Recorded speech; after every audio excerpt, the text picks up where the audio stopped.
ವೀಕ್ಷಕರೆಲ್ಲರಿಗೂ ದೈನಿಕ ರಾಶಿ ಫಲ ವಿಶೇಷ ಕಾರ್ಯಕ್ರಮಕ್ಕೆ ಸ್ವಾಗತ. ಇವತ್ತಿನ ಈ ವಿಡಿಯೋದಲ್ಲಿ ನಾವು ವರ್ಷ 2026 ಮೇ ತಿಂಗಳಿನ 24ನೇ ತಾರೀಕಿನ ದಿನ ವೃಷಭ ರಾಶಿಯ ಫಲಗಳನ್ನು ತಿಳಿದುಕೊಳ್ಳಲಿದ್ದು, ಈ ದಿನ ವೃಷಭ ರಾಶಿಯ ಜಾತಕದವರ ಪಾಲಿಗೆ ಹೇಗೆ ಸಾಬೀತಾಗಲಿವೆ, ಈ ದಿನ ಗ್ರಹ ನಕ್ಷತ್ರಗಳ ಸ್ಥಿತಿಗತಿಗಳೇನು ಮತ್ತು ಇಲ್ಲಿ ಉಂಟಾಗಲಿರುವ ಯೋಗಗಳ್ಯಾವುವು, ಈ ಯೋಗಗಳ ಪ್ರಭಾವ ನಿಮ್ಮ ಮೇಲೆ ಹೇಗೆ ಕಾಣಿಸಿಕೊಳ್ಳಲಿದೆ, ಜೊತೆಗೆ ಈ ದಿನಗಳಂದು ನೀವು ಹೊಂದಿರಬೇಕಾದ ಎಚ್ಚರಿಕೆ ಏನು ಅನ್ನೋದೆಲ್ಲವನ್ನ ವಿಸ್ತಾರ ರೂಪದಲ್ಲಿ ಇಲ್ಲಿ ತಿಳಿದುಕೊಳ್ಳೋಣ.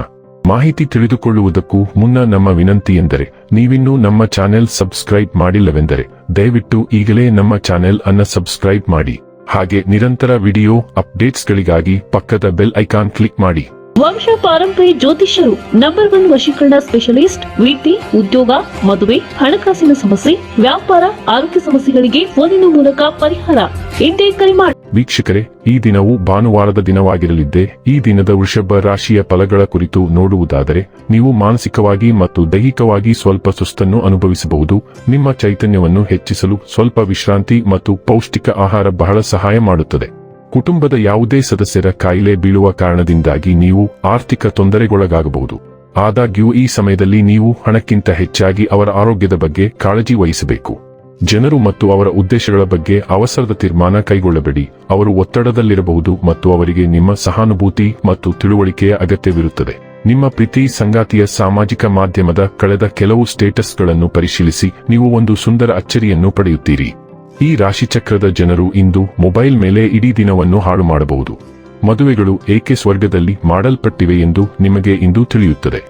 ತೋಟಗಾರಿಕೆ ನಿಮಗೆ ವಿಶ್ರಾಂತಿಯಿಂದ ತುಂಬಿರಬಹುದು, ಇದರಿಂದ ಪರಿಸರಕ್ಕೂ ಪ್ರಯೋಜನ ಸಿಗುತ್ತದೆ. ಹಿರಿಯ ವ್ಯಕ್ತಿಯೊಬ್ಬರು ನಿಮಗೆ ಚಿಂತನೆ ಮತ್ತು ಒಳನೋಟಗಳಿಗೆ ಆಹಾರವನ್ನು ಒದಗಿಸುತ್ತಾರೆ. ಯೋಜನೆ ಮತ್ತು ಆದ್ಯತೆ ನೀಡುವ ನಿಮ್ಮ ಸಾಮರ್ಥ್ಯವು ನಿಮಗೆ ಉತ್ತಮವಾಗಿ ಕಾರ್ಯನಿರ್ವಹಿಸುತ್ತದೆ. ಪ್ರಯತ್ನಗಳನ್ನು ಮುಂದುವರಿಸುವುದರಿಂದ ವಿಷಯಗಳು ಸ್ವಾಭಾವಿಕವಾಗಿ ಸರಿಯಾಗಿ ಹೊಂದಿಕೊಳ್ಳುತ್ತವೆ. ಶಾಂತವಾಗಿ ಮತ್ತು ಸಂಯಮದಿಂದಿರಿ. ಇಂದು ಭೇಟಿ ನೀಡುವವರನ್ನು ನಿರೀಕ್ಷಿಸಿ.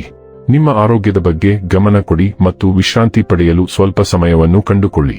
ಒಂದು ಪ್ರಮುಖ ಆರ್ಥಿಕ ಅವಕಾಶವು ನಿಮ್ಮ ದಾರಿಯಲ್ಲಿ ಬರುತ್ತಿದೆ. ಇದು ಹಠಾತ್ ಲಾಭಕ್ಕೆ ಕಾರಣವಾಗಬಹುದು. ಆರೋಗ್ಯ ಮತ್ತು ಸ್ವಾಸ್ಥ್ಯ ಬಗ್ಗೆ ತಿಳಿದುಕೊಳ್ಳೋಣ. ಇಂದು ನಿಮ್ಮ ಆರೋಗ್ಯವು ಉತ್ತಮ ಸ್ಥಿತಿಯಲ್ಲಿದೆ, ಏಕೆಂದರೆ ನೀವು ಭಾವನಾತ್ಮಕವಾಗಿ ಉತ್ತಮವಾಗಿದ್ದೀರಿ. ನೀವು ಆತ್ಮವಿಶ್ವಾಸವನ್ನು ಅನುಭವಿಸುತ್ತಿದ್ದೀರಿ. ಭಾವನಾತ್ಮಕ ಸ್ಥಿರತೆ ಮತ್ತು ಸಂತೋಷವು ನಮ್ಮನ್ನು ಒಳಗಿನಿಂದ ಹೊರಗಿನವರೆಗೆ ಗುಣಪಡಿಸುವ ಶಕ್ತಿಯನ್ನು ಹೊಂದಿದೆ. ನೀವು ಸಕಾರಾತ್ಮಕತೆಯನ್ನು ಹೊರಹಾಕುತ್ತಿದ್ದೀರಿ. ಮುಖ್ಯವಾದದ್ದನ್ನು ಸಾಧಿಸಲು ಇದು ಉತ್ತಮ ದಿನ. ನೀವು ಯಶಸ್ಸು ಮತ್ತು ಮನ್ನಣೆಯನ್ನು ಪಡೆಯುವ ಸಾಧ್ಯತೆ ಹೆಚ್ಚು. ಡೈಲಿ ಲವ್ ಮತ್ತು ರಿಲೇಶನ್ಶಿಪ್ ಬಗ್ಗೆ ತಿಳಿದುಕೊಳ್ಳೋಣ. ಸ್ನೇಹಿತರು, ಸಹೋದ್ಯೋಗಿಗಳು ಮತ್ತು ನಿಮಗೆ ತಿಳಿದಿರುವ ಎಲ್ಲಾ ರೀತಿಯ ಜನರು, ನಿಮ್ಮ ಪ್ರೇಮ ಜೀವನವು ಸ್ವಲ್ಪ ವೇಗಗೊಳ್ಳಲು ನೀವು ಮಾಡಬೇಕಾದ ವಿಷಯಗಳ ಬಗ್ಗೆ ನಿಮಗೆ ತಿಳುವಳಿಕೆ ನೀಡಲು ಪ್ರಯತ್ನಿಸಬಹುದು. ಫ್ಲರ್ಟಿಂಗ್ ಸಲಹೆಗಳನ್ನು ಹೊರತುಪಡಿಸಿ ನಿಮ್ಮ ಡೇಟಿಂಗ್ ಡೇಟಾಬೇಸ್ ಅನ್ನು ನವೀಕರಿಸಲು ಅವರು ಹೇಳುವುದನ್ನು ಅನುಸರಿಸಿ. ನೀವು ಪ್ರೀತಿಯನ್ನು ಹುಡುಕುತ್ತಿದ್ದೀರಿ, ಆದ್ದರಿಂದ ಸ್ವಲ್ಪ ಕ್ಷಣಿಕ ಆನಂದಕ್ಕಾಗಿ ನಿಮ್ಮನ್ನು ಬಂಧಿಸುವ ಬದಲು ಅದರ ಮೇಲೆ ಗಮನಹರಿಸುವುದು ಉತ್ತಮ. ವೃತ್ತಿ ಮತ್ತು ಹಣ ಬಗ್ಗೆ ತಿಳಿದುಕೊಳ್ಳೋಣ. ನಿಮಗೆ ಹೊಸ ಜನರು ಅಥವಾ ವಿದೇಶಿ ಪ್ರತಿನಿಧಿಗಳನ್ನು ಭೇಟಿಯಾಗಲು ಸಾಧ್ಯವಾಗಬಹುದು. ಅವರು ನಿಮಗೆ ಸ್ನೇಹಪರರಾಗುತ್ತಾರೆ. ಅವರೊಂದಿಗೆ ಮುಕ್ತವಾಗಿ ಸಂವಹನ ನಡೆಸಿ ಮತ್ತು ಸಾಧ್ಯವಾದಷ್ಟು ಉಪಯುಕ್ತ ಮಾಹಿತಿಯನ್ನು ಸಂಗ್ರಹಿಸಿ. ಇದು ನಿಮ್ಮ ಯೋಜನೆಯನ್ನು ಪೂರ್ಣಗೊಳಿಸುವಲ್ಲಿ ನಿಮಗೆ ಹೆಚ್ಚಿನ ಸಹಾಯ ಮಾಡುತ್ತದೆ. ನಿಮ್ಮ ಹಿರಿಯರು ಸೃಷ್ಟಿಸುವ ಯಾವುದೇ ಭಯಭೀತ ಸನ್ನಿವೇಶಕ್ಕೆ ಬಲಿಯಾಗಬೇಡಿ. ಇನ್ನು ಕೊನೆಯದಾಗಿ ಈ ದಿನ ಮಾಡಿಕೊಳ್ಳಬೇಕಾದ ಉಪಾಯಗಳ ಕುರಿತು ನೋಡುವುದಾದರೆ, ಉತ್ತಮ ಆರೋಗ್ಯವನ್ನು ಪಡೆಯಲು 9ಕ್ಕಿಂತ ಕಡಿಮೆ ವಯಸ್ಸಿನ ಹುಡುಗಿಯರಿಗೆ ಆಹಾರ ನೀಡಿ. ವೀಕ್ಷಕರೇ, ಇದಾಗಿತ್ತು ವೃಷಭ ರಾಶಿಯ ಜಾತಕದವರ ದೈನಿಕ ರಾಶಿ ಫಲದ ಮಾಹಿತಿ ಇಷ್ಟವಾದರೆ ವಿಡಿಯೋವನ್ನು ಲೈಕ್ ಮತ್ತು ಶೇರ್ ಮಾಡಿ. ಹಾಗೆ ಚಾನೆಲ್ ಸಬ್ಸ್ಕ್ರೈಬ್ ಮಾಡುವುದರ ಜೊತೆಗೆ ನಿರಂತರ ವಿಡಿಯೋ ಅಪ್ಡೇಟ್ಸ್ಗಳಿಗಾಗಿ ಪಕ್ಕದ ಬೆಲ್ ಐಕಾನ್ ಕ್ಲಿಕ್ ಮಾಡಿ.